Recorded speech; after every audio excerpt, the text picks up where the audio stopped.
Dear students of BCom Part 2, I, Dr. Surbi Mathur, welcome to you all.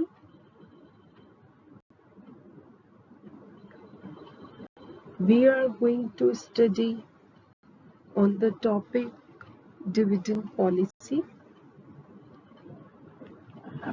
In dividend policy, today we are going to discuss about meaning of dividend, dividend decisions, and dividend policy, and some essential points we have to consider for a sound dividend policy, and there are different types of dividend policy. Today we are going to discuss about 4 topics. Dividend policy के बारे में जानने से पहले हमको पता होना चाहिए कि डिविडेंड क्या है और पॉलिसी क्या है. Shareholders of every company expect 2 forms of return. One is dividend and second is capital gains. जो word dividend है, it is derived from the Latin word dividendum, which means that which is to be divided. Means क्या divide होना है. Dividend is that part of net profit which is paid in cash by the company to their shareholders after exclusion of the retained profit. जैसा कि हम इस picture से देख सकते हैं कि किसी भी कंपनी का कोई भी प्रॉफिट है तो उस प्रॉफिट में से कितना पार्ट उसके शेयर होल्डर्स को देना है वो कहलाता है डिविडेंड. अब बात आती है पॉलिसी की. तो policy is a plan of action chosen by a company. कैसे क्या काम किया जाएगा, क्या तरीका होगा, वो कहलाता है पॉलिसी. तो अब इसको हम कंक्लूजन फॉर्म में बोल सकते हैं. Dividend policy determines what portion of earnings will be paid out to shareholders and what portion will be retained in the business to finance long-term growth.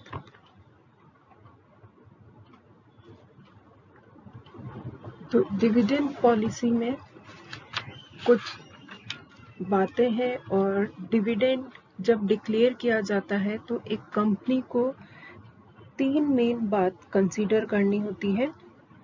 First is sufficient profit होना चाहिए उस company में, and dividend should be with the recommendation of the board of directors, and the third one is an acceptance of the share holders in the annual general meeting. तो उसके basis पे हम बोल सकते हैं कि जो डिविडेंड है it's a distribution to the share holders out of profits और reserves available for this purpose. अब बात आती है डिविडेंड डिसीजन की और डिविडेंड पॉलिसी की कि क्या है ये डिविडेंड डिसीजन और dividend policy.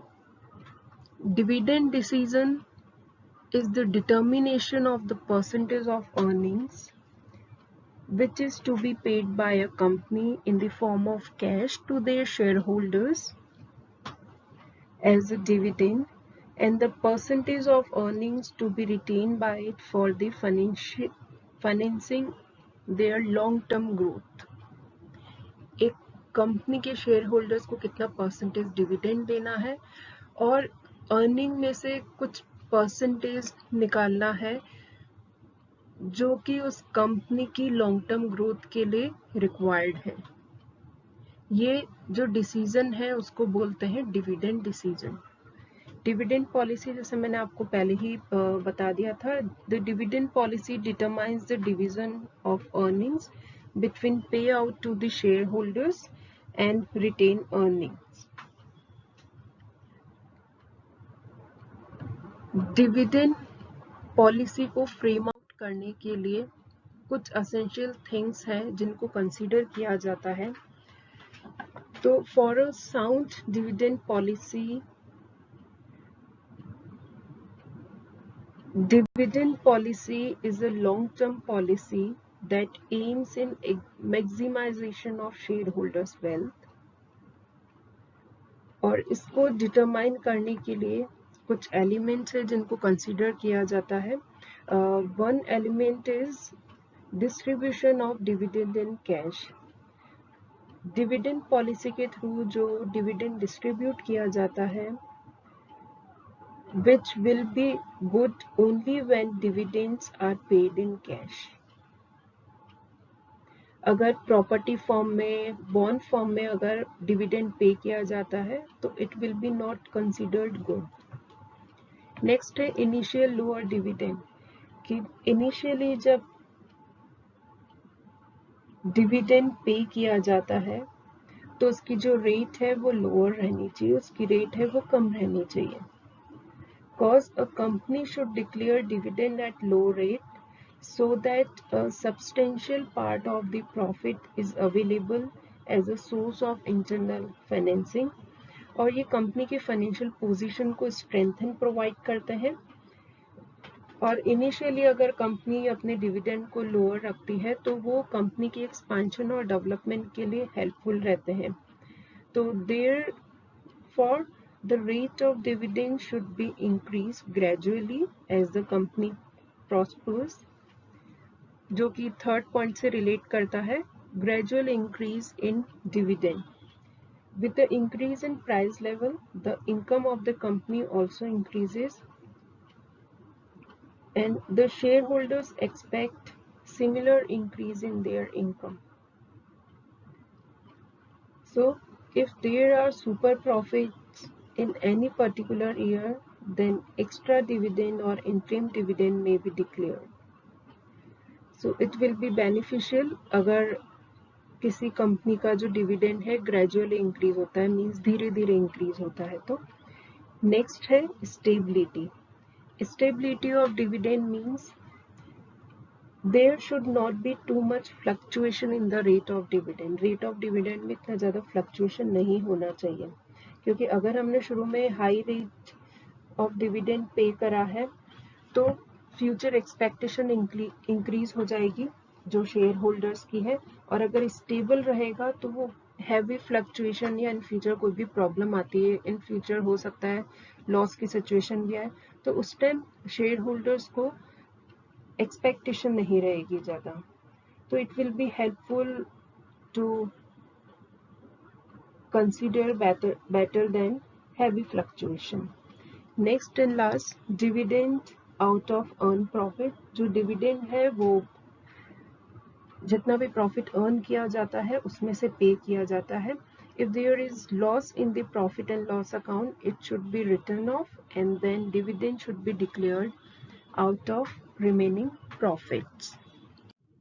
Next, there are different types of dividend policies. First is stable dividend policy. There are 4 dividend policy.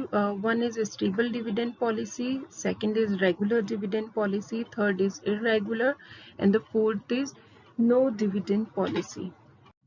First dividend policy says that which is stable dividend policy, or we can say regular dividend policy.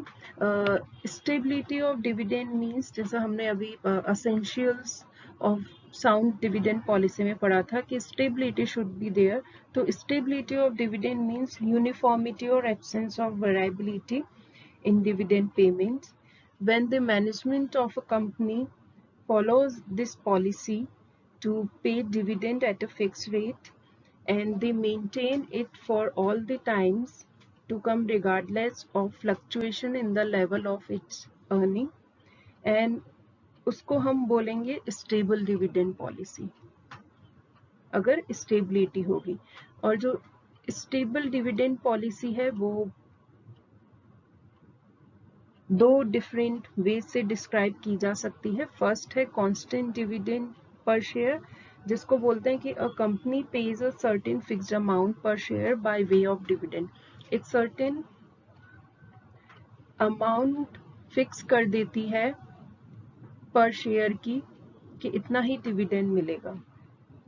कि for example a company may pay ₹4 as dividend per share having a face value of ₹10, तो the amount of ₹4 would be paid regularly yearly after year, और उसमें कोई changes नहीं होगा, एक fixed amount हो गया। नेक्स्ट है constant percentage of net earnings, कि नेट अर्निंग का कुछ फिक्स परसेंटेज है जो पे किया जाएगा by way of dividend to their share holders year after year. So this was about stable dividend policy. Next is regular plus we can say regular extra dividend policy, means जो regular dividend मिल रहा है उनके share holders को, उसके other than अगर company grow कर रही है, उसका प्रॉफिट मैक्सिमाइज हो रहा है, तो उसमें से उसका कुछ part other than the dividend भी उन शेयर होल्डर्स को प्रोवाइड होता है। और we can say a company pays fixed dividend per share to the share holders and then extra dividend in the years of prosperity.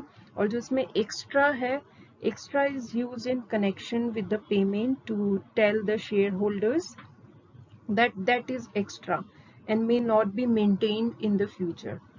Next is policy of regular bonus dividend, or next policy is irregular dividend policy. Irregular dividend policy, it's clear from the name कि irregular dividend policy में जो dividend पे किया जाता है वो अलग अलग हर ईयर अलग अलग पे किया जाता है, और we can say the amount of dividend is to be paid by the company to their shareholders fluctuates with the changing level of earning. जितना उसका अर्निंग होगा, उस कंपनी का जितना प्रॉफिट होगा, उतना उसको उसके शेयर होल्डर्स को डिविडेंड मिलेगा। और ये जो पॉलिसी है ये उस टाइम पे अडॉप्ट की जाती है जब there will be uncertainty of earnings, there will be inefficiency of operations of a business, and there will be shortage of cash, or the last condition is fear of adverse effect of regular dividend policy on the financial position of the company. So this was about the irregular dividend policy. Next and last policy is no immediate dividend policy. ये जो dividend policy है ये जब apply होती है when the directors of the company decided to declare no dividend despite large earnings, then it is known as policy of no immediate dividend. This policy is usually pursued in the following circumstances. एक condition तो यह है कि when a company is new और उसको huge amount of funds की requirement है for their development purpose. Next condition ये आती है when companies access to capital market and it will be difficult for raising additional funds. And the last condition arises in the no immediate dividend policy when the shareholders have a strong preference for long-term capital gains in lieu of cash dividend. So it was all about dividend policy, and we discuss about dividend policy, dividend decisions, essentials of dividend policy, and different types of dividend policy. Thank you so much.